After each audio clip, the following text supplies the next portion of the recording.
बातें बंद कर देना ये। पिछले क्लास में हमने हाइपोथेसिस टेस्टिंग डिस्कस किया था, ठीक है जी। Hypothesis and hypothesis testing.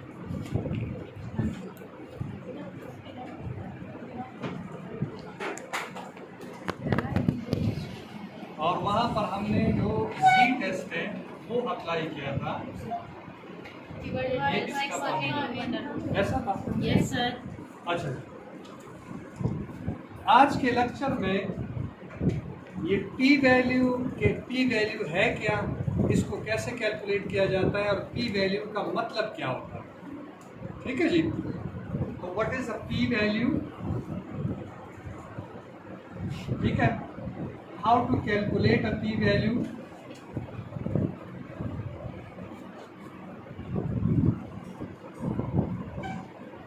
And how to interpret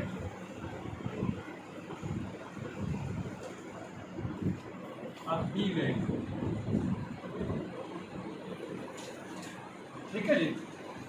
p value है क्या बाय डेफिनेशन, इसको कैसे कैलकुलेट किया जाता है और इसको फिर इंटरप्रेट हम कैसे करते हैं कि अगर पी वैल्यू हमारे पास एक वैल्यू आ जाती है तो इसका मतलब क्या होता है, ठीक है जी। तो सबसे पहले डेफिनेशन पी वैल्यू की क्या है। The area that falls beyond the calculated value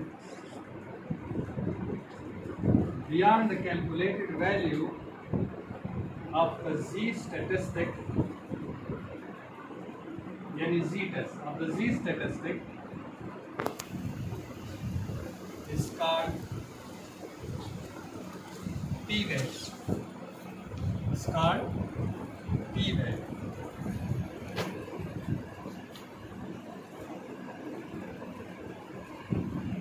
The null hypothesis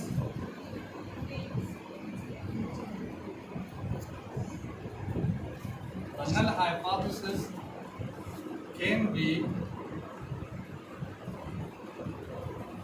rejected on the basis of p value if the p value is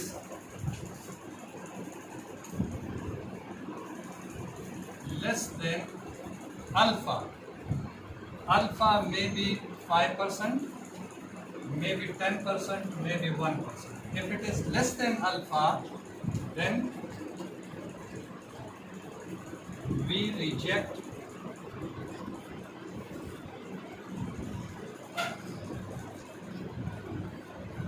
the null hypothesis, and if it is more than alpha,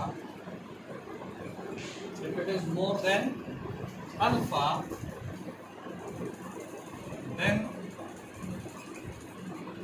we fail to reject the null hypothesis. We fail to reject the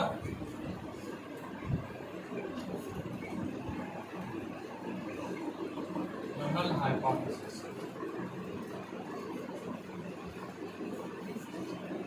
एक तो ये हमारे पास के P value क्या है, जो test statistic for example जी, अगर ये 1.96 है और आपका टेस्ट स्टैटिस्टिक 2.5 है तो ये वाला एरिया पी वैल्यू कहलाएगा। यानी 2.5 के बियॉन्ड जितना एरिया बचता है that will be equal to the p value in case of one tail hypothesis, in case of one tail hypothesis. अच्छा, इसमें अब क्या है कि अगर the p value is calculated differently for one tail and two tail hypothesis, the p value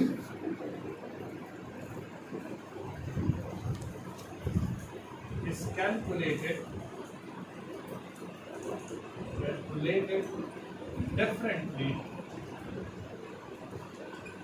for one tail and two tail hypothesis. And two-tail hypothesis.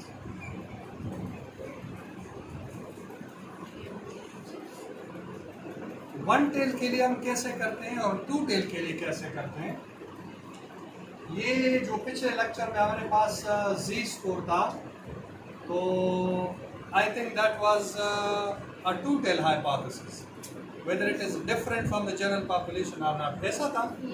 ठीक है ना, कि the mean EPTT of DBT patient is different from that of the general population.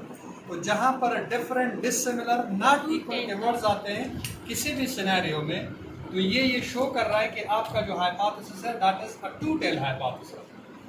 और अगर increase, decrease, heavier, lighter, less than, more than, taller, shorter, इस तरह के words आते हैं, तो ये इंडिकेट कर रहे हैं कि आपका हाइपोथेसिस जो है ये वन टेल होगा। तो पिछले लेक्चर वाला जो हाइपोथेसिस था that was a two tail hypothesis, और वो जी वैल्यू कितना आया था हमारे पास, आप देख ले जरा।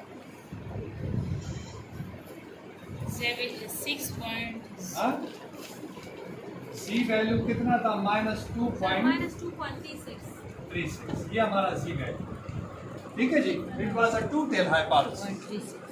तो टू टेल हाइपोथेसिस की सूरत में अगर इसको आप लोकेट कर दें, इस जी वैल्यू को, 5% आपका अल्फा है, तो ये दोनों साइड पे जाएगा ना, 0.0250, अल्फा बाई 2 इधर होगा और अल्फा बाई 2 इधर होगा, ऐसा होगा। अच्छा जी, तो ये वाला एरिया कितना होगा, 0.4750 के बराबर है। कैसे बराबर है, यहाँ से लेकर यहाँ तक ये 0.5 के बराबर है। अगर ये वाला आप माइनस कर दे तो ये बच जाएगा, तो ये 0.0250, 0.7 और 4, ये वाला एरिया आपके पास बचता है। ये अगर जी टेबल में आप देखें तो इस पे वैल्यू बनता है -1.96, इतना बनता है। yes, और आपका कैलकुलेटेड वैल्यू कितना है, -2.36, तो -2.36 is less then the tabulated value which is -1.96, and it falls in the rejection region, so we reject the null hypothesis. Now how can you reject the null hypothesis on the basis of p-value? When you calculate the p-value and if it comes less than the alpha, then you will reject the null hypothesis. तो 2.36 पे सबसे पहले ये वाला area हमने कहा कि ये p वैल्यू होगा ना, ये वाला एरिया होगा ना। yes, sir.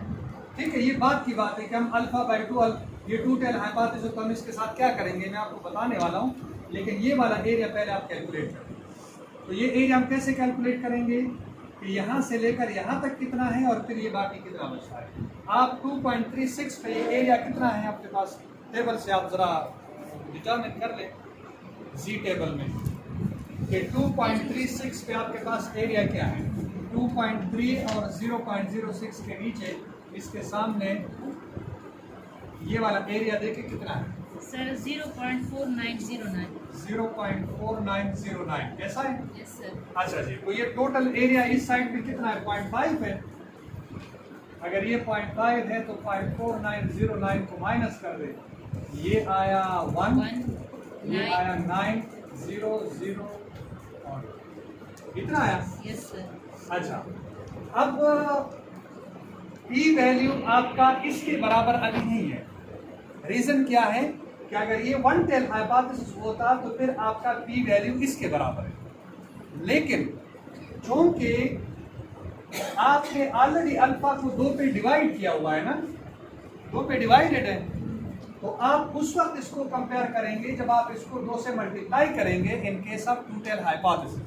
रीजन क्या है कि आपका अल्फा ऑलरेडी 2 पे डिवाइडेड है और आपने p को अल्फा के साथ कंपेयर करना है। अल्फा यहाँ पर अल्फा अगर 0.05 है तो आप इस p को अल्फा के साथ कंपेयर करेंगे। अगर ये p वैल्यू अल्फा से कम आ रहा है तो फिर आप नल हाइपोथेसिस को रिजेक्ट करेंगे, और अगर ये ज़्यादा आ रहा है तो फिर आप you fail to reject null hypothesis.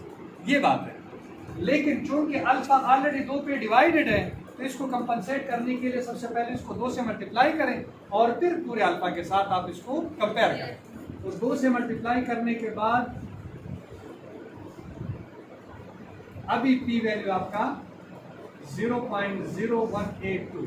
अब आप देखें कि 0.05 से कम है कि नहीं, हाँ, ये ऑलमोस्ट कितने के बराबर है? ये बराबर है 0.0,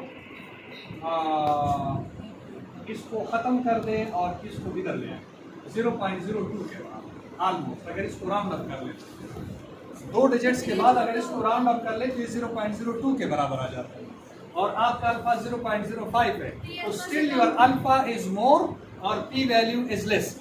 आप इंटरप्रेट कैसे करेंगे, इसको कंक्लूड कैसे करेंगे कि is the p value 0.02 is less than alpha, which is 0.05, hence we reject the null hypothesis.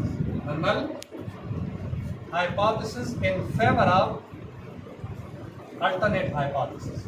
In favor of alternate hypothesis. आखिर में आप कंक्लूजन अगर बनाते हैं पी वैल्यू की बुनियाद पर तो आप ऐसे बनाएंगे कि is the p value is less than alpha, so we reject the null hypothesis in favour of alternate hypothesis. और बाकी जो आपका स्टेटमेंट है, and we have sufficient evidence to conclude that the mean APTT of DVT patient is different from the general population. Further अगर आप इसके साथ लिखना चाहें तो इस तरह आप लिख सकते हैं। एक और फर्दर इस पे जो है एक एग्जांपल कर लेते हैं ताकि आप वन टेल हाइपोथेसिस।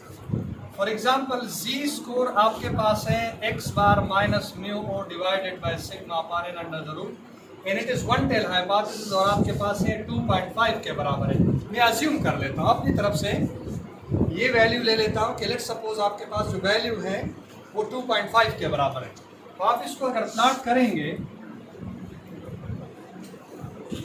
तो अल्फा आपका 0.05 पूरा अल्फा एक साइड पे शिफ्ट होगा, इसलिए कि ये वन टेल हाइपोथेसिस है। तो वन टेल की सूरत में 0.05 पे आपका ये एरिया कितना बनता है 0.4500 कितना बनता है, और इसको अगर आप टेबल में देखें तो ये 1.645 के बराबर है। ठीक है जी, आप कर चुके हैं पहले से। आपका है 2.5, तो 2.5 ये वाला एरिया फिर आपका पी वैल्यू बनेगा, इसको मल्टीप्लाई करने की फिर जरूरत नहीं रहेगी। रीजन क्या है कि आपका पूरा अल्फा एक साइड पे शिफ्टेड है, ये 2 पे डिवाइडेड नहीं है। जब 2 पे डिवाइडेड नहीं है तो आपको पी वैल्यू को 2 से मल्टीप्लाई करने की जरूरत नहीं है फिर। तो यहाँ पर आप देखें कि यहाँ से लेकर यहाँ तक एरिया 2.5 पे कितना है, 2.5 पे एरिया आप देखें जरा। For a z value of 2.5, what is the area in the z table? 0.4938. 0.4938 ये आपके पास एरिया है 0.4938 और ये टोटल एरिया कितना है 0.5 के बराबर है। ठीक है जी, तो 0.4938 टू ये 9 में से 600 और ये तो पी वैल्यू यहाँ पर कितना बना, p value is equal to 0.0062। It is less than 0.05, यानी ये अगर आप एक्चुअली राउंड अप करें तो ये बराबर होगा 0.01 के बराबर। इसको आप उड़ा दें तो ये एक इसमें ऐड हो जाएगा और ये उड़ जाएगा, तो 0.01 है और आपका अल्फा जो है वो 0.05 है।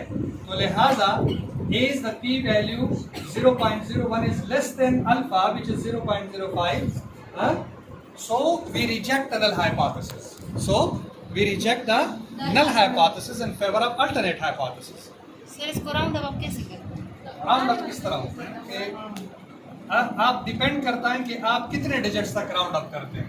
पॉइंट की इस तरफ 2 डिजिट्स तक करते हैं तो ये दोनों डिजिट्स आपने उड़ाने होंगे, इसको तो इग्नोर कर दें और ये चूंकि 5 और अगर 5 से ज़्यादा है तो फिर एक इसमें इंक्लूड कर दें और इसको उड़ा दें। मैथमेटिकल रूल ये है, तो ये 0.01 के बराबर, यानी ये उड़ जाएगा। ये तो ऑलरेडी ख़त्म है ना, क्योंकि ये 5 से कम है।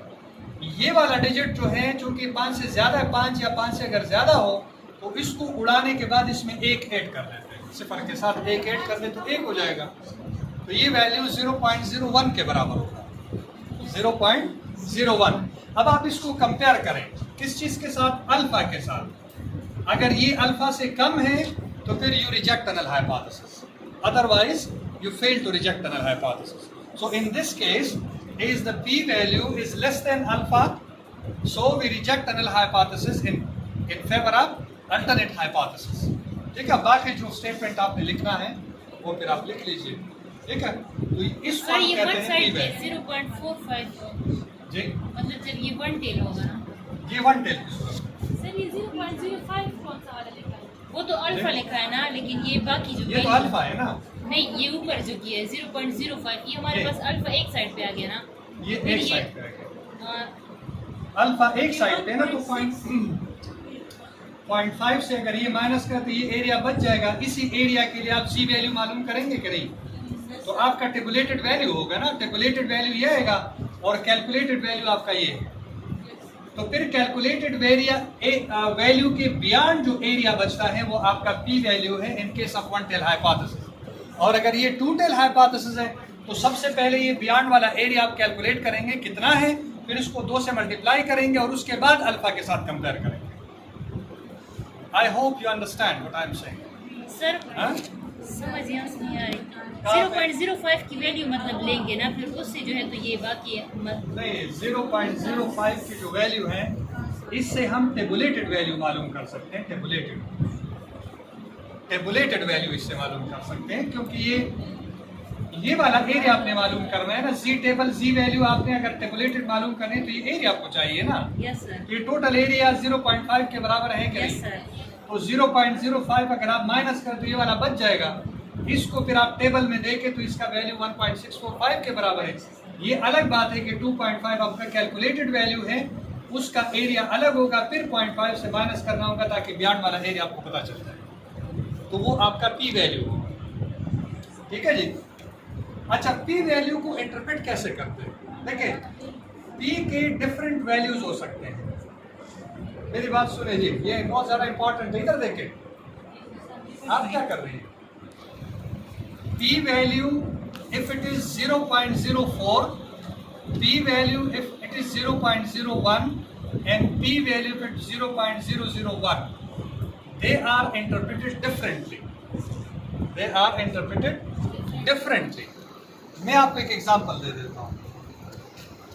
अगर आप P वैल्यू के बुनियाद पर कोई इंटरवेंशनल स्टडी है कि आप अपने इंटरवेंशन की इफेक्टिवनेस को देखना चाहते हैं कि मेरे इंटरवेंशन कितने इफेक्टिव हैं, या फिर इस कॉलेज की एग्जांपल आप ले लें कि अगर इस कॉलेज में पढ़ाई की जो लेवल है उसको आप असेस करना चाहते हैं, इवालुएट करना चाहते हैं कि वो कितना इफेक्टिव है।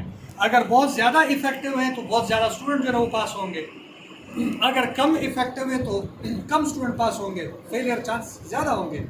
इसी तरह अगर बहुत पुअर हैं तो हो सकता है कि बहुत सारे स्टूडेंट फेल हो जाए। तो इसका मतलब ये है कि 100 में से 4 स्टूडेंट फेल हो जाते हैं। इसका मतलब ये है कि 100 में से सिर्फ 1 स्टूडेंट फेल हो जाता है। इसका मतलब ये है कि 1000 में से एक जो है वो फेल हो जाता है, बाकी 999 पास हो जाते हैं। आपके ख्याल में पढ़ाई कौन से वाले में ज़्यादा इफेक्टिव है? सबसे लास्ट वाला। तो पी वैल्यू जितना कम होगा ये शो करेगा अगर इंटरवेंशन की सूरत में आपका इंटरवेंशन उतना ही इफेक्टिव है, हाईली इफेक्टिव है। और अगर पी वैल्यू ये 0.01 के बराबर है तो फिर ये इससे कम इफेक्टिव है, और अगर ये 0.04 तो ये इफेक्टिव है लेकिन माइल्डली इफेक्टिव, इतना ज़्यादा इफेक्टिव नहीं, इसलिए कि 100 में से 4 लोग फिर भी फेल हो जाते हैं। वहाँ पर 100 में से एक बंदा फेल हो जाता है, और वहाँ पर 1000 में से कोई एक बंदा फेल हो जाता है। तो ये शो कर रहा है कि आपकी पढ़ाई हाईली इफेक्टिव है। इसी तरह अगर किसी हॉस्पिटल के सर्विसेज को आपने जांचना है, इसको इवालुएट करना है कि कितना इफेक्टिव है, तो आप पेशेंट के इन्फ्लक्स को देखें। अगर 100 मरीज आते हैं तो 4 मरते हैं, अगर 100 मरीज आते हैं तो 1 मर के वापस चला जाता है, और यहाँ पर अगर 1000 मरीज आते हैं तो सिर्फ 1 मरीज जो है वो मर के वापस चला जाता है, बाकी सेहतियाब हो जाते हैं। तो कौन से वाले हॉस्पिटल के सर्विसेज ज़्यादा इफेक्टिव होंगे? इस वाले के ज़्यादा इफेक्टिव होंगे सर्विसेज, इनके सर्विसेज ज़्यादा अच्छे होंगे as compared to this one, and this one would be better than this one. तो इसको पी वैल्यू आप जब भी आर्टिकल में पढ़ेंगे, अभी जब आपका रिसर्च स्टार्ट होगा तो ये पी वैल्यू आपसे बार बार पूछा जाएगा कि जब आप लिटरेचर रिव्यू करेंगे तो लिटरेचर रिव्यू में बार बार ये पी वैल्यू आपके सामने आएगा। ठीक है जी, पी वैल्यू आपके सामने आएगा। तो पी वैल्यू को इंटरप्रेट कैसे करते हैं?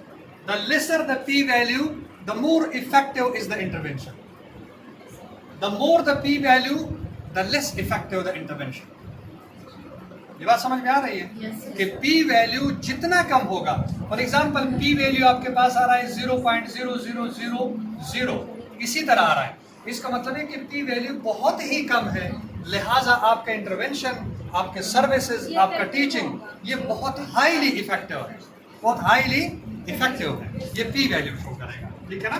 और अगर इस तरह आए तो फिर हम इसको लिखते हैं कि p इज इक्वल टू 0.00 या 0001 इसके बराबर। इसको हम इस तरीके से भी लिख सकते हैं कि लेस देन 0.0001, इससे भी कम p वैल्यू, इसका मतलब है कि आपका इंटरवेंशन बहुत हाईली इफेक्टिव, ठीक है जी। अच्छा, इसी तरह अगर दो p वैल्यू आपके पास आ जाता है, फॉर एग्जांपल दो पॉपुलेशन को आप कंपेयर करना चाहते हैं, ठीक है ना, दो पॉपुलेशन को आप कंपेयर करना चाहते हैं, मीन डिफरेंस निकालना चाहते हैं, μ1 इज डिफरेंट फ्रॉम μ2, ये दोनों इक्वल नहीं है, तो ये p वैल्यू इस डिफरेंस को डिटेक्ट करेगा, इस डिफरेंस को डिटेक्ट करेगा। तो आपने जो टेस्ट अप्लाई किया हुआ है या जिस तरीके से आप स्टडी कंडक्ट कर रहे हैं कि आया ये जो रियल डिफरेंस है p वैल्यू की बुनियाद पर, ये आप कहेंगे कि there is a highly statistical difference between the two mean, a highly statistical difference between the two mean. अगर p वैल्यू कम होगा तो moderately statistical difference is there between the two mean, और mild difference is found between the two mean. इसी तरह फिर आप इसको इंटरप्रेट कर सकते हैं। I hope you are getting. Sir, जब डुप्लीकेट कर लेते हैं तो हाँ। कुछ करते हैं, अगर नहीं